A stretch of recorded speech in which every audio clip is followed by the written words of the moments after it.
Walang kwenta kung papatulong mo yan. Ay, baliw nga, diba? Walang maniniwala sa kanya, mas gano'n sabihin niya. Isipin mo na lang yan. Sorry, Han, tapos gano'n ako. Umalis ka na dito. Umalis ka na dito. Pwede yung direct. Lumayo ka sa asawa ko. Umalis ka na dito. Lumayo ka sa asawa ko. Baka ako ano pa magawa ko sa'yo. Ba't anong gusto mong mangyari?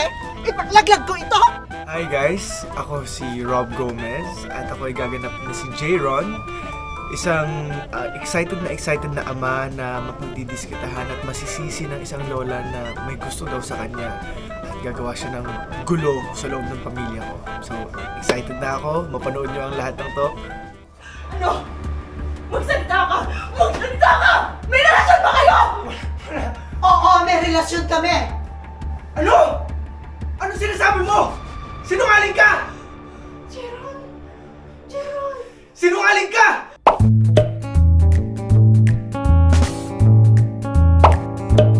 Pinaka-extreme, I would say na gagawin ko ang lahat para sa taong gusto ko. Even if it makes even if it means me taking the ultimate sacrifice. I would put in my best efforts para makita at maramdaman niya na mahal ko pa din siya. Hanggang saan nga ba ang kayang gawin ng tao para makuha lang ang gusto niya? Abangan niyo po this Saturday at 4 PM only on GMA.